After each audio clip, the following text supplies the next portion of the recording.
Découvrez Questions d'aînés, un balado qui répond à toutes vos questions sans aucun tabou sur des sujets qui vous concernent. Animé par Nathalie Robert, plongez avec nous dans des conversations intéressantes avec des professionnels d'ici. Bonjour, bienvenue au balado Questions d'aînés. Aujourd'hui, notre thème, c'est testament, mandat, etc. Alors, aujourd'hui, je suis en compagnie de M. Maître Louis Paquin, qui est membre de la Chambre des notaires du Québec depuis juin 89. Bienvenue, Louis. Merci beaucoup. Bonjour. Madame Thérèse Bédard, qui est bénévole à la Popote roulante depuis janvier 2014. Bienvenue, Thérèse. Et Monsieur Bernard Derry, également bénévole à la Popote roulante depuis janvier 2023. Donc, Bonjour. Bonjour. Bienvenue à vous autres. Donc, aujourd'hui, on va parler de testament. Je crois, Thérèse, que tu avais une première question pour Maître Louis. Moi, je voulais savoir si c'était vraiment nécessaire de faire un testament. Bien, en fait, c'est pas nécessaire, aussi curieux que ça puisse paraître. On entend toujours dire que ça nous prend absolument un testament. La loi, en fait, le Code civil du Québec, prévoit qui sont nos héritiers.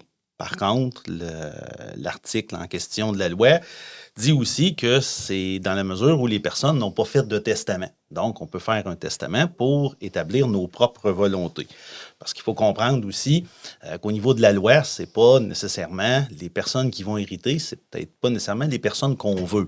Donc, évidemment que le législateur, le gouvernement, quand ils ont établi le Code civil, ben, ils ont déterminé que les héritiers, c'était les personnes les plus proches de nous autres. Donc, ce qui veut dire notre conjoint, marié, je fais une parenthèse, marié. Oui. Ensuite de ça, les enfants. Ensuite de ça, on va aller, s'il n'y a pas de conjoint marié ou s'il n'y a pas d'enfants, on va aller aux frères et sœurs, père, mère, neveux et nièces, cousins et cousines, jusqu'à temps essentiellement qu'on trouve quelqu'un. Donc, c'est certain que dans la grande majorité des cas, les personnes qui sont prévues par la loi, c'est peut-être pas nécessairement les personnes qu'on veut qui soient nos héritiers. Donc, pour répondre à la question, est-ce que c'est obligatoire de faire un testament? La réponse, c'est non, mais dans probablement 80-90% des cas, ça devient obligatoire parce que ce qui est prévu par la loi, c'est pas nécessairement les personnes qu'on veut. Et comme aujourd'hui, il y a de moins en moins de personnes mariées, donc la seule possibilité pour que notre conjoint, je parle de conjoint de fait, hérite, ben, ça serait de faire un testament. De là que c'est pas obligatoire, mais c'est très, très, très souhaitable d'en faire un dans la grande majorité des cas. Ben, si je veux faire un testament, on fait ça comment? Puis je dois me préparer? Ben, en fait, il n'y a pas nécessairement de préparation à faire. Les gens d'avance ont un peu l'idée de ce qu'ils veulent dans leur testament, que ce soit les héritiers, que ce soit le liquidateur et tout ça.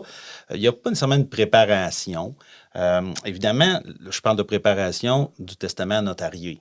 Ce qu'on va faire, c'est qu'on va plutôt avoir une rencontre, on va discuter, on va poser des questions, les gens vont nous en poser et on réussit à faire le tour de la question en faisant parler les gens pour savoir exactement ce qu'ils veulent. Fait qu'il n'y a pas nécessairement une préparation comme telle à faire.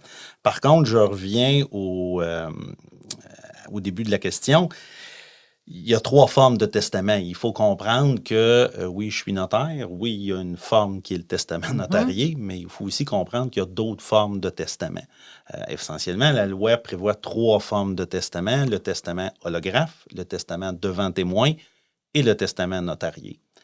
Chacune a ses façons de faire. Chacune a ses obligations, les critères pour que ce soit valide, parce que tu ne peux pas faire ça n'importe comment.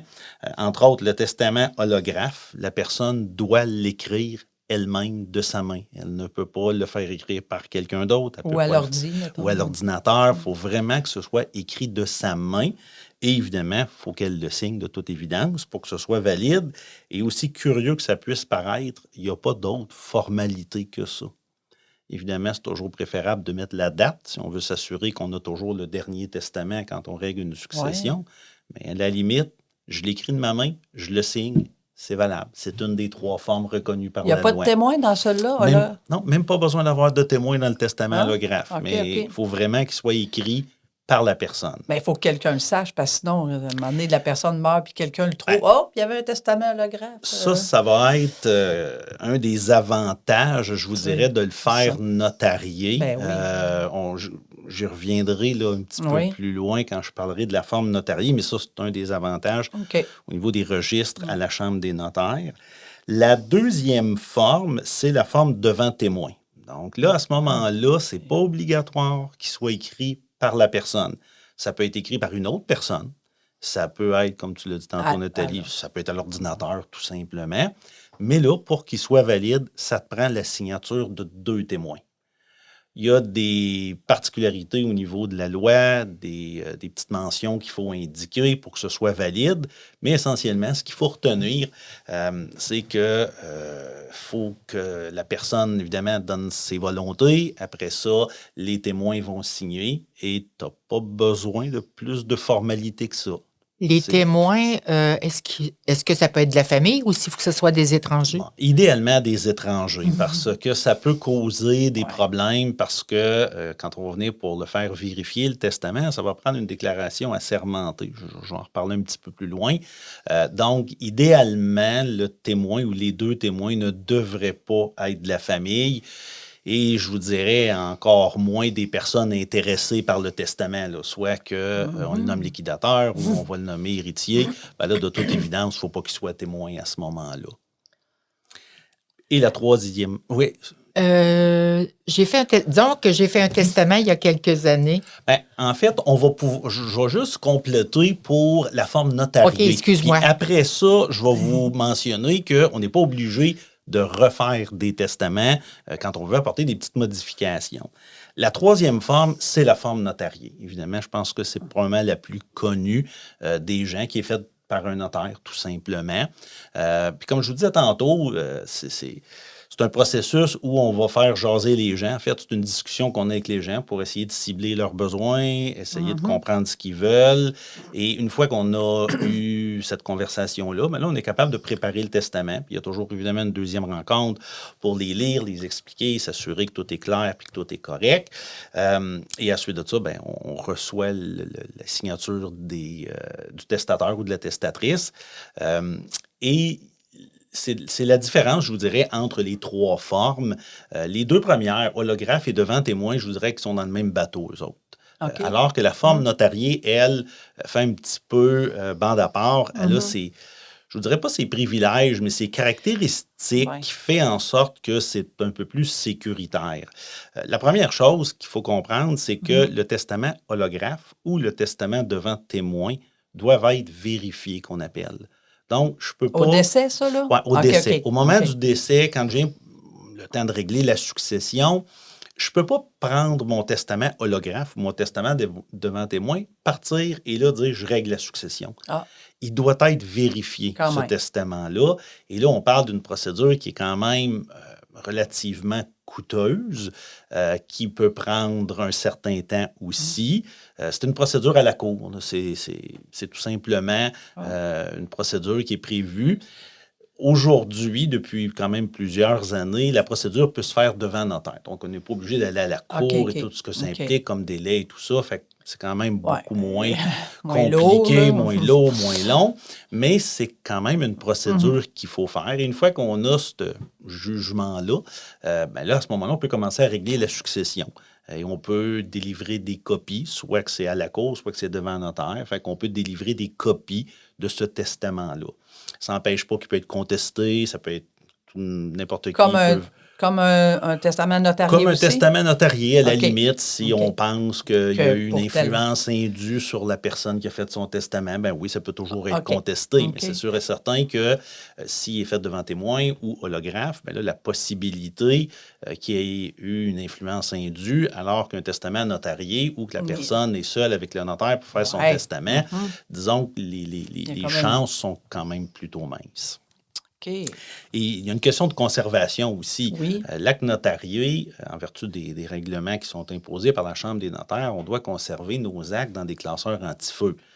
Alors que si la personne fait son testament holographe ou devant témoin, puis que c'est dans son classeur à la maison, que on passe au feu, il y a un dégât d'eau, peu importe, on le Oui. perd, ben c'est comme si je n'avais pas de testament, tout simplement.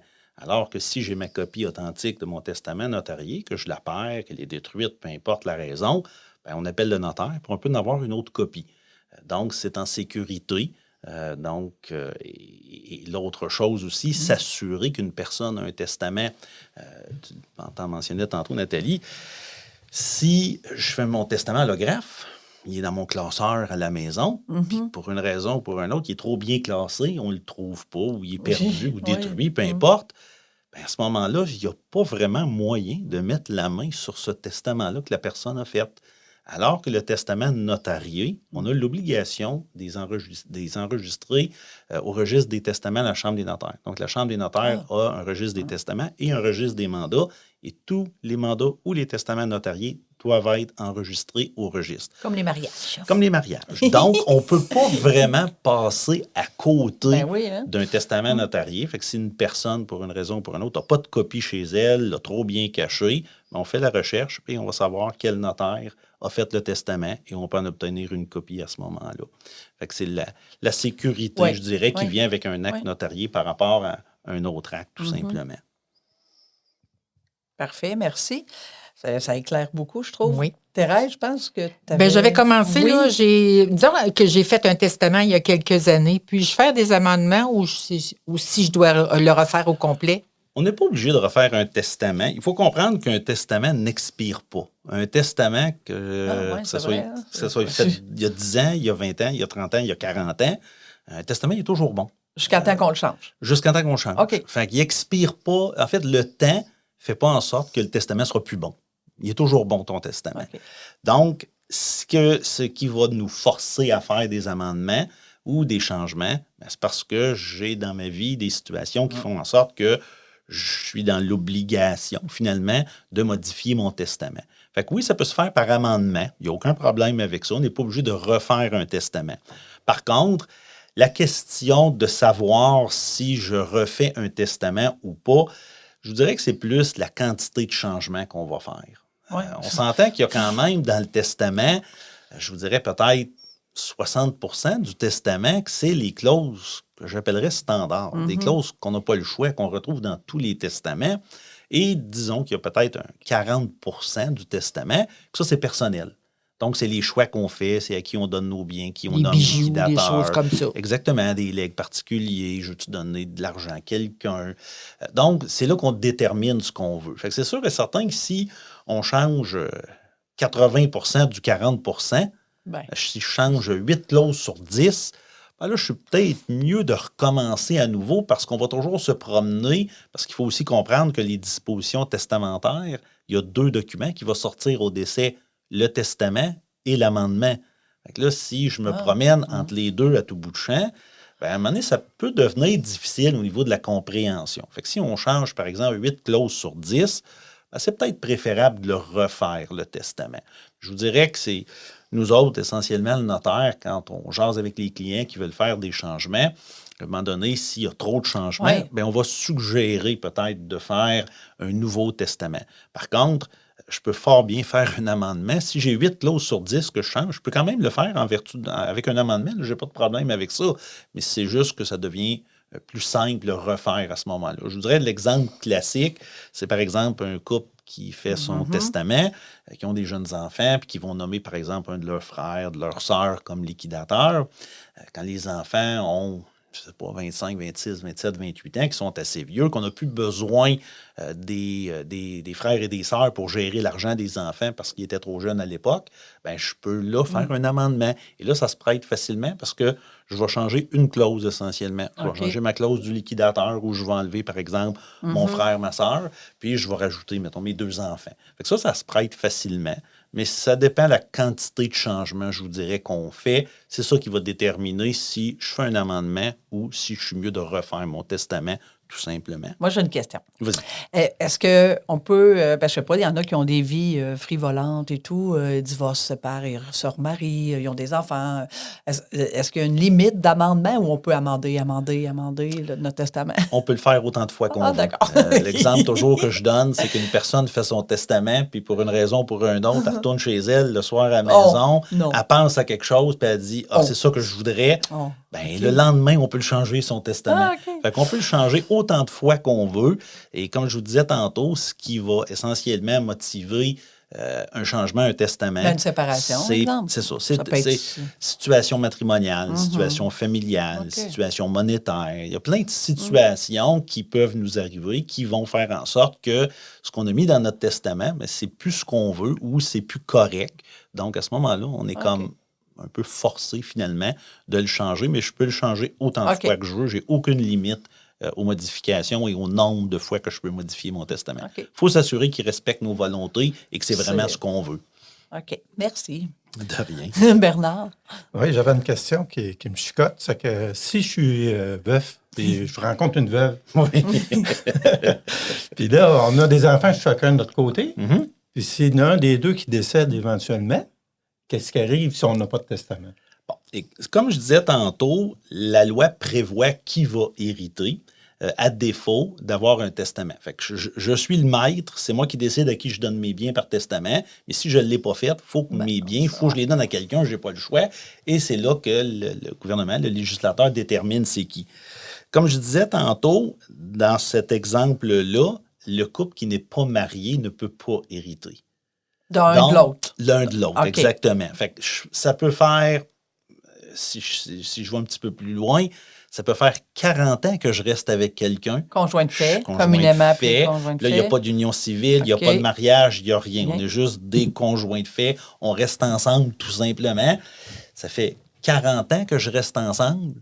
Je ne pourrais pas hériter de cette personne-là. Hey, imagine. Donc, la seule et unique façon, c'est de faire un testament. Fait que quand je vous disais tantôt, la première question, c'est-tu obligatoire de faire un testament? Non, mais... Non, c'est pas obligatoire. Mais... Les situations et les choix que le législateur a fait quand il détermine c'est qui nos héritiers, c'est pour ça que je vous dis probablement que 8-9 fois sur 10, c'est pas ça qu'on veut. Donc, on est comme un peu forcé de faire un testament, tout simplement. Donc, qui seraient les héritiers? Là, si on dit qu'effectivement, qu'il n'y a aucun testament qui a été fait, les conjoints ne peuvent pas hériter. Et qui seraient les héritiers? Les enfants? Là, on s'en remet au législateur, à la loi. Et si effectivement, chacun a des enfants, c'est les enfants qui vont hériter. Ce qui veut dire que monsieur n'héritera pas de madame, madame n'héritera pas de monsieur. Leurs biens respectifs vont tous aller à leurs propres enfants, tout simplement. OK, mais ça, c'est une question de même. Elle ne changera pas bientôt par rapport au conjoint de fait? Il n'y aura pas plus de protection par rapport au patrimoine? En fait, il va y avoir une modification de mémoire. Je pense que c'est le 25 juin prochain que ça va entrer en vigueur. Le gouvernement, évidemment, comprend qu'il y a plus beaucoup de couples mariés. Donc, et là, question de protéger les couples, a décidé de créer un patrimoine de la famille, essentiellement. Oui, c'est ça. Donc, ce qui veut dire que les couples mariés, c'est-à-dire les couples célibataires, donc qui ne sont pas mariés, pas en union civile, mais qui ont un enfant, automatiquement, il y a un patrimoine commun qui va se constituer à ce moment-là. Et du seul fait d'avoir un enfant, ça va être automatique. Donc, à ce moment-là, si les gens ne veulent pas être soumis à ce régime-là, qui veulent vraiment rester des célibataires dans le vrai sens du mot, ils pourront signer un acte pour dire que ça ne s'appliquera pas à eux autres. Mais si les gens ne font pas le choix, ça va de soi. Ça va de soi et ça va s'appliquer à eux autres à ce moment-là. Et à partir de la naissance de l'enfant ou à partir du moment de la loi? Non, en fait, la loi va entrer en vigueur, je vous dis de mémoire, je pense, juin 2025. Et automatiquement, tous ceux qui vont avoir un enfant après cette date-là, là, à ce moment-là, ils vont être soumis à la loi, à moins qu'ils décident de se soustraire, donc de signer un document pour dire, nous autres, on ne veut pas que ça OK. s'applique à nous autres. OK. Évidemment, le gouvernement a, je présume, l'idée, c'est de protéger les couples, évidemment. Les enfants, que c'est aussi. Les enfants, ça ne changeait pas nécessairement grand-chose parce que les enfants héritent de toute façon. OK. Fait que c'était vraiment plus pour protéger La femme. La conjointe. la femme, Le conjoint. les conjoints. Je ne suis pas nécessairement convaincu qu'aujourd'hui, c'est encore d'actualité parce que si cause on prend un jeune couple, les deux travaillent, ils ont probablement chacun leur auto, payent la maison à deux. Fait que tu sais, c'est quoi la nécessité? Ben, dans certains cas, ça ne changera rien à la situation pratique de toute Déjà, façon. ouais. Par contre, dans certains cas, oui, ça peut assurer une protection au conjoint, que ce soit l'époux, pas l'époux, mais le l'homme monsieur ou la ou femme. madame, qui peut leur assurer une certaine protection à ce moment-là. OK. Puis de toute façon, on s'entend que par testament, tu peux faire un testament et que ton conjoint, il va hériter. C'est juste que, comme les gens ont décidé d'avoir un enfant ensemble, ben, ils ont décidé de protéger monsieur ou madame dans ces situations-là. Puis c'est le patrimoine acquis, pas si monsieur a hérité avant ou ce qui s'est passé avant. Hein, ça va être tout ce... En fait, à partir de la naissance de l'enfant. OK, C'est là bon. que va être notre point de départ. OK, c'était ça. Je comprends. Donc, à partir tout ce que j'ai eu avant, tout ce que je possédais avant, c'est à moi OK. et ça se partage pas. OK. Je reste propriétaire de ça. Mais tout ce que je vais avoir après, puis là, on s'entend que c'est pas tous les biens, là. Ça va être limité à certains biens, entre autres, là, la maison, les meubles, les autos, les fonds de pension, les biens que monsieur, madame, tout le monde ont finalement dans la majeure partie des cas. Oui, OK. Parfait. Hey, merci, c'est clair. Vraiment, j'aime ça. Thérèse, je crois que... Être exécuteur testamentaire, maintenant, on dit liquidateur, je pense. C'est exact. Qu'est-ce que ça implique? Puis, y a-t-il des pièges à éviter? Il n'y a pas nécessairement de piège à éviter. C'est... Les gens disent que c'est compliqué régler une succession. En fait, je vous dirais que c'est plutôt très simple, régler une succession. Évidemment. Mais oui, évidemment, il est notaire. Point de vue. Non, pas parce que je suis notaire, peut-être un peu. Mais essentiellement, régler une succession, quand on regarde c'est quoi ce que le liquidateur doit faire, ben, c'est pas compliqué. C'est récolter les actifs, réaliser les actifs, donc ramasser l'argent, finalement. Payer les comptes. Payer les dettes, on n'a pas le choix, dont les impôts, parce qu'évidemment, il faut aussi comprendre que quand je décède, ça déclenche un certain processus d'impôt. Donc, il faut faire attention aussi à ça. Parmi les dettes, il y a les impôts de l'année du décès. Puis, une fois que j'ai fait ça, que j'ai réalisé les actifs, que j'ai payé toutes les dettes, bien, si on est chanceux, il nous reste de l'argent. Donc, à ce moment-là, on va partager cet argent-là et le liquidateur, en fonction du nombre d'héritiers, va évidemment faire une proposition de partage. Puis, il va dire à chacun, bien, voici, dans la succession, il y avait tel montant d'argent, on a payé telle dette, il reste tel montant, on le partage de cette façon-ci en fonction du testament ou en fonction de la loi, peu importe. Okay. Oui. Et là, les héritiers vont tout simplement approuver l'administration du liquidateur. Donc, le liquidateur va rendre un compte finalement et les gens vont signer, vont accepter sa reddition de compte, comme quoi ils reconnaissent qu'il a bien fait sa job finalement, tout simplement. Ou pas. Ou pas. Ou si pour une raison ou pour une autre. Ben, je sais pas. Ça peut arriver. Si pour une raison ou pour une autre, le liquidateur a, disons, fait une coche mal taillée, ben, à ce moment-là, il est quand même responsable et redevable de son administration. Fait que oui, Nathalie, tu as raison. S'il l'a mal fait, ben, il va être responsable de ça. Fait que c'est en ce sens-là que le liquidateur va faire sa reddition de compte et s'il a évidemment bien fait sa job, ben, les gens vont signer comme quoi ils sont d'accord puis ils vont reconnaître qu'il a bien fait sa job et à ce moment-là, c'est très facile. Par contre, ce qu'on entend aussi, quand les gens disent « j'ai déjà été liquidateur d'une succession, plus jamais m'a faire ça », il faut comprendre que probablement, dans 8 cas sur 10, il y a 2 raisons pour lesquelles les gens ont été échaudés puis que ça leur tente plus ou que jamais ils vont vouloir être liquidateurs. La première des 2 raisons, c'est de la chicane. C'est sûr et certain. C'est ça, de la chicane. Fait que s'il y a de la chicane, là, c'est sûr et certain que les gens veulent plus jamais ils vont faire ça, ça les intéresse pas. Et l'autre, c'est pas nécessairement, comme je vous disais, que c'est compliqué régler une succession, c'est que les gens vont y mettre beaucoup de temps. Donc, c'est essayer de chercher voir où est l'argent, où sont les dettes. Et là, c'est fouiller d'un papier de la personne. Fait que là, ça peut devenir long et compliqué juste par rapport à ça.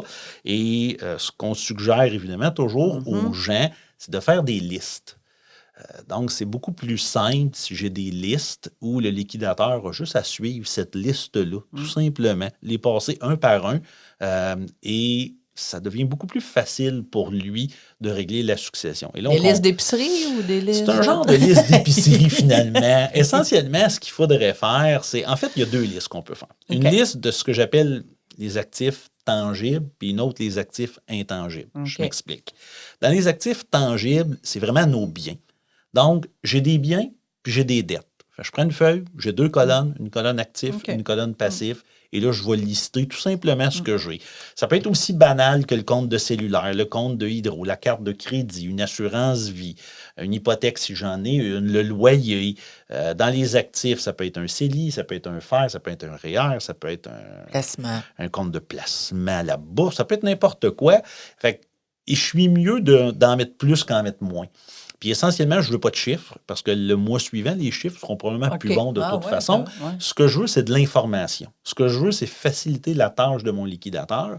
Donc, à ce moment-là, je vais dire, par exemple, j'ai un REER. Bon, j'ai un REER à la Banque nationale, telle succursale avec le numéro, le représentant, la personne qui s'occupe de mon dossier, son numéro de téléphone, son adresse courriel. Fait à ce moment-là, ça devient facile. Le liquidateur les passe un par un, il contacte les gens. Les gens vont dire ce qu'ils ont besoin pour régler la succession.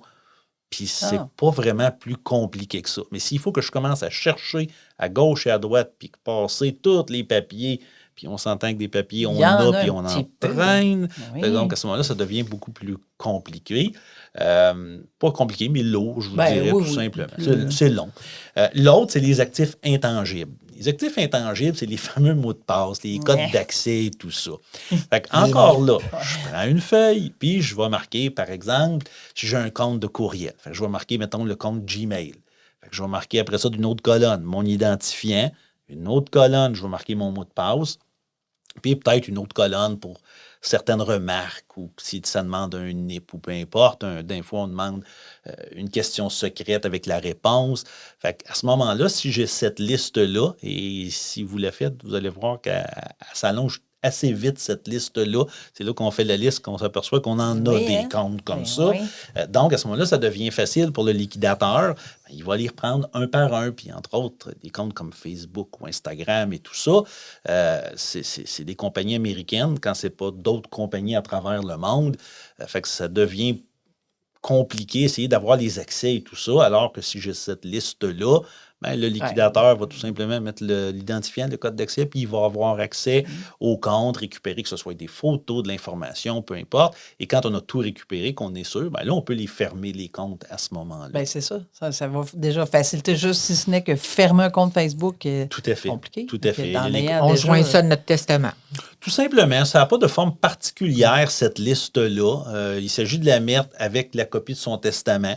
Oui, est-ce qu'on peut la donner à un proche? Oui. Est-ce qu'on peut la donner au notaire qui émette au dossier? Oui aussi. Mais essentiellement, on la met avec notre testament, de telle sorte que quand les gens vont fouiller dans les papiers de la personne décédée, tout est à la même place.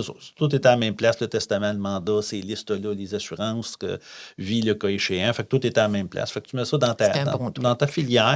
Et là, ça devient beaucoup plus simple, beaucoup plus facile. Idéalement, pas filière 13. Ça devient beaucoup plus facile pour le liquidateur de faire sa job à ce moment-là. Il va apprécier que le testateur ou la testatrice ait fait cette petite liste-là. Juste une petite question pour terminer ça. Oui, c'est ça. Un mandat, ils viennent de le dire. Non, pas le mandat. On peut-tu nommer plus qu'un liquidateur? Sans problème. Sans problème. Okay. On peut nommer une personne, on peut en nommer 2, 3, 4. Il n'y a pas de limite. Mais il faut comprendre que si j'en nomme plus que 2, il va y avoir de la chicane. 3, 4, c'est parce que ça devient un petit peu plus lourd de fonctionnement. Essentiellement, il faut que, si je nomme 3 liquidateurs, il faut qu'ils fassent la job à 3.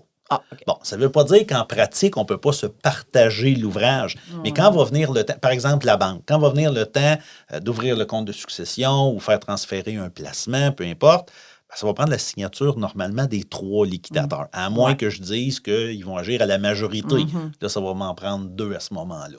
Fait que c'est sûr et certain que quand on commence à aller avec 3 liquidateurs et plus, il faut quand même être conscient qu'on va peut-être Alourdir la tâche. alourdir un petit peu. Ça va peut-être être un petit peu plus compliqué pour les liquidateurs. Mais il n'y a pas de limite. On peut nommer le nombre de liquidateurs qu'on veut.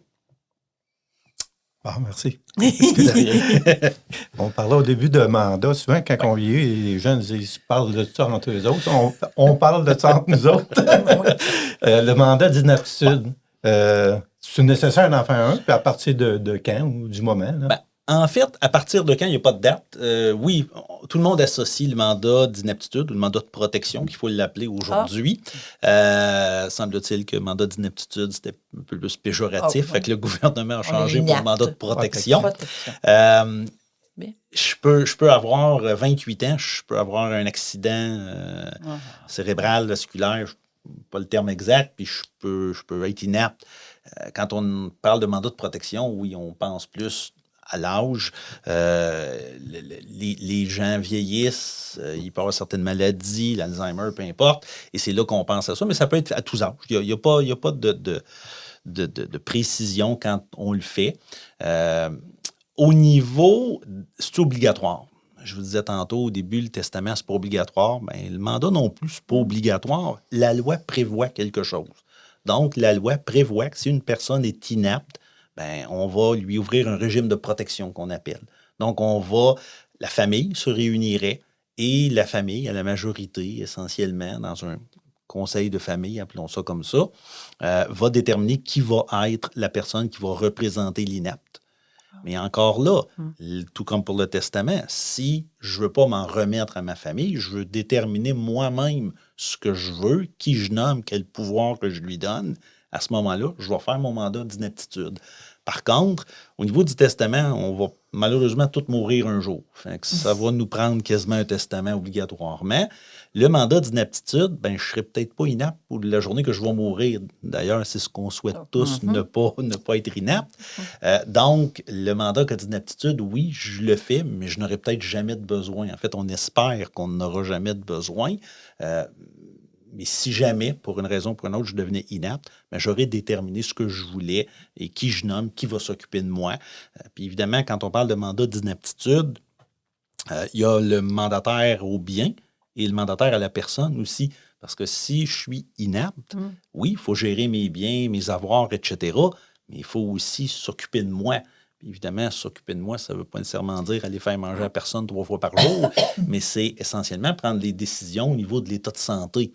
S'il y a des opérations, des traitements ou peu importe, la personne est inapte, elle ne peut pas dire oui, elle ne peut pas dire non. Donc, à ce moment-là, ça va être le mandataire qui, lui, va décider si, pour une raison ou pour une autre, on dit oui ou on dit non à un traitement quelconque. C'est certain qu'en faisant son mandat, on est capable, à ce moment-là, de préciser certaines clauses par rapport à ça, les traitements de fin de vie. Pas nécessairement traitement de fin de vie, ben, mettons qu'il est dans le coma. Là. C'est ça. Est-ce qu'on déconnecte ou pas, là, comme les médecins, comme on dit tous, on tire-tu à la plug ou pas, ben, c'est un peu ça que ça veut dire. Fait qu'on peut donner des indications à ce moment-là à notre mandataire que si jamais le médecin nous pose la question qu'il n'y a plus rien à faire, qu'il nous dit, ben la personne va être légume le restant de sa vie, couchée dans un lit. C'est ça. On fait quoi? Est-ce qu'on la déconnecte, on la laisse mourir en paix ou on s'acharne? On est capable de mettre une clause aussi dans le mandat à cet effet-là pour dire qu'on n'en veut pas de ça, que si malheureusement on est rendu là, ben, que le mandataire prenne la décision de nous laisser partir en paix et de ne pas s'acharner sur notre cas finalement. Puis ça, le mandat, on peut pas le faire, je pourrais pas l'écrire sur une feuille de papier et dire, moi, si jamais j'ai quelque chose, acharnez-vous pas. En fait, on peut donner cette directive-là, mais en soi, le mandat, le testament, il y avait 3 formes. Le mandat, lui, il y en a 2 formes. Okay. Le mandat ne peut pas être holographe. Je ne peux pas écrire mon mandat de ma main. Donc, le mandat, il est soit devant témoin, soit notarié. Et là, je vous dirais, les caractéristiques que je vous ai mentionnées tantôt s'appliquent. Que ce soit un testament, que ce soit un mandat, c'est les mêmes caractéristiques, tout simplement. Petite parenthèse aussi qu'il faut peut-être mentionner. Si on fait notre testament ou notre mandat devant témoin, la journée qu'on va soit faire homologuer le mandat ou vérifier le testament, ça va prendre un affidavit ou une déclaration assermentée d'un des deux témoins. Donc, de là, l'importance, quand on choisit nos témoins, on sait qu'on va en avoir de besoin la journée que je vais mourir ou que je vais être inapte, parce qu'il va falloir qu'ils signent un document. Donc, c'est important d'essayer je dirais, garder contact ou à tout le monde garder une Donc, trace. il faut que ce soit deux personnes qui ne sont pas de la famille. Qui ne sont pas de la famille, mais qu'on est capable de, entre guillemets, retracer, retrouver, parce qu'on va en avoir de besoin la journée qu'on va homologuer un mandat ou vérifier un testament. Qui n'ont pas 90 ans. Parce que, Qui n'ont pas 90 ans. C'est sûr et certain que s'ils sont décédés ou inaptes, je ne pourrais pas leur faire signer un ben, affidavit. c'est ça, tu sais, Et ça là, part, c'est ça. Et là, je suis mal pris parce que, à la limite, si je ne suis pas capable d'avoir cette déclaration-là, ben, ça veut dire que j'aurai pas de ça. testament, pas de mandat, Pas de je ne pourrais pas le faire homologuer ou vérifier, puis c'est comme si j'en avais pas. Donc, c'est une des caractéristiques de l'acte notarié où on n'a pas besoin de ce fameux témoin-là, donc de l'affidavit du témoin en question. Wow! Bien, c'est déjà Ouais. terminé. C'est ce qui met fin à notre belle rencontre. Donc, merci Thérèse, merci Bernard et merci Louis Ça me fait plaisir. d'avoir participé. Merci. À la prochaine. Merci. Au revoir. Question d'aînés est un balado du Centre d'action bénévole du Rivage réalisé par la Gazette de la Mauricie. Ce projet a été financé par le gouvernement du Canada par le biais du programme Nouveaux Horizons pour les aînés. Les opinions et les interprétations figurant dans ce balado relèvent des participants et participantes et ne représentent pas nécessairement celles du gouvernement du Canada.